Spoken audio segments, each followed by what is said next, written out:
ईश्वर को कहाँ ढूंढते हो? वो तो तुम्हारे भीतर है। कभी आपने सोचा है कि जब हम दुखी होते हैं, परेशान होते हैं, या जिंदगी में कोई राह नहीं सूझती, तो हम सबसे पहले किसे याद करते हैं? जी हाँ, ईश्वर को। हम मंदिरों में जाते हैं, तीर्थों की यात्रा करते हैं, आसमान की ओर देखते हैं, पंडितों से पूछते हैं, किताबों में जवाब ढूंढते हैं। लेकिन क्या कभी अपने भीतर झांक कर देखा? आज की इस प्रेरणादायक और भावनात्मक कहानी में हम जानेंगे, ईश्वर ने आखिर अपना घर इंसानों से छुपा क्यों लिया और उन्होंने वो घर कहाँ बनाया। ये कहानी न सिर्फ आपको सोचने पर मजबूर कर देगी, बल्कि आपको आत्मचिंतन भी सिखाएगी। कहानी की शुरुआत बहुत समय पहले की बात है। स्वर्गलोक में हलचल मची हुई थी। वहां के सबसे बड़े और सम्मानित देवता भगवान हरिदेव एक गहरी चिंता में डूबे थे। भगवान हरिदेव, जिनकी पूजा धरती पर हर पल हो रही थी, आज उदास और गंभीर बैठे थे। उन्होंने अपनी आंखें मूंदी हुई थी, पर मन में उलझने थी। क्यों? क्योंकि धरती पर इंसानों ने पूजा पाठ, हवन यज्ञ, माला जप और मंदिर निर्माण में बहुत तेजी दिखानी शुरू कर दी थी। हर इंसान हर वक्त किसी न किसी संकट में भगवान के पास पहुंच जाता। कोई धन मांग रहा था, कोई नौकरी, कोई संतान, कोई स्वास्थ्य, तो कोई सुख शांति। भगवान हरिदेव को ये देखकर संतोष तो हो रहा था कि लोग उन्हें याद करते हैं, लेकिन अब उन्हें अपने लिए शांति का एक कोना भी नहीं मिल पा रहा था। हर वक्त प्रार्थनाओं का शोर, शिकायतों की कतारें और समस्याओं का अंबार लगा रहता। भगवान की बेचैनी। भगवान हरिदेव ने अपने खास दूत को बुलाया और कहा, अब बहुत हो गया। मुझे समझ नहीं आता कि मैं कहाँ जाऊं, जहां मुझे कुछ पल की शांति मिल सके। दूत ने सिर झुकाकर कहा, प्रभु, शायद आपको अन्य देवताओं की सलाह लेनी चाहिए।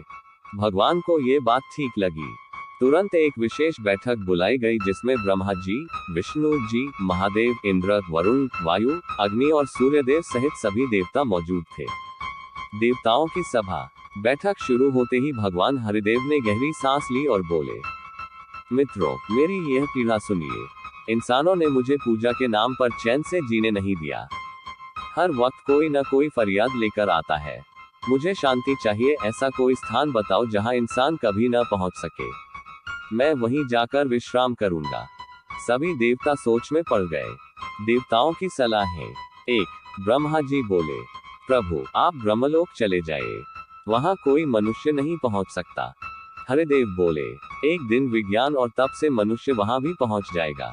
2 शिव जी ने कहा, तो कैलाश पर्वत पर चलिए। वो अब भी कठिन तप की जगह है। हरिदेव बोले, अब तो वहां भी ट्रैकिंग के रूट खुल चुके हैं।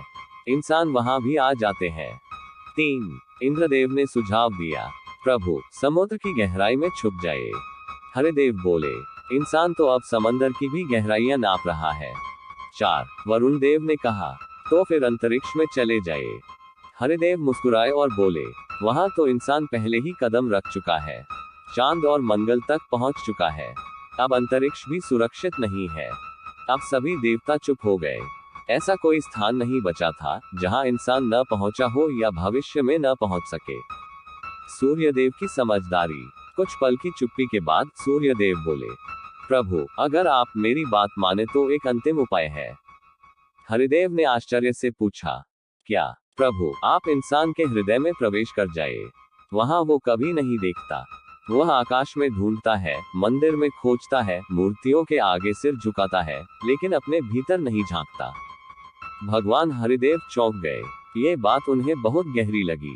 वो मुस्कुराए और बोले, सूर्यदेव, तुमने सच्चा मार्ग दिखाया। यही करूंगा।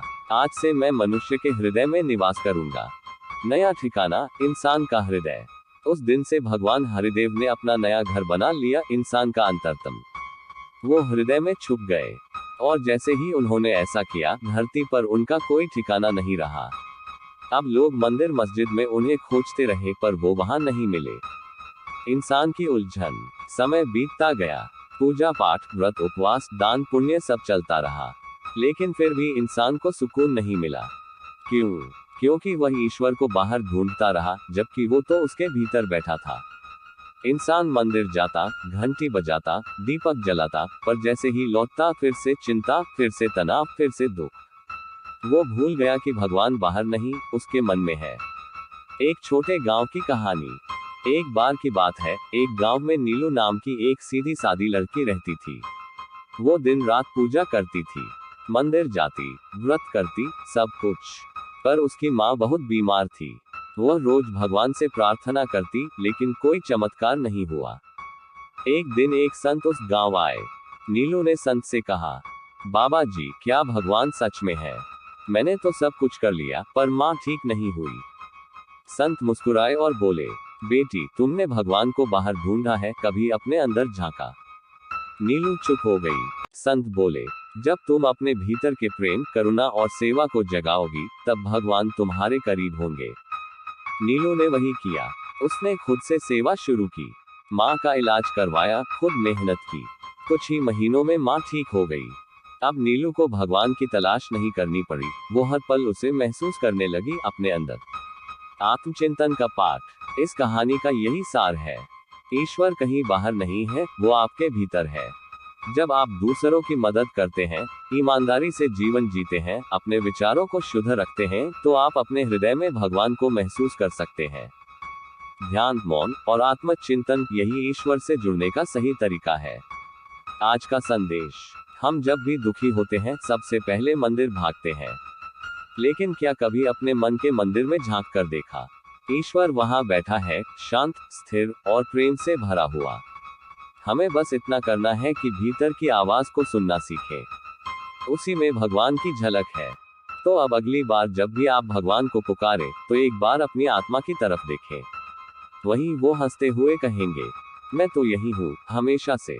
बस तूने देखा नहीं।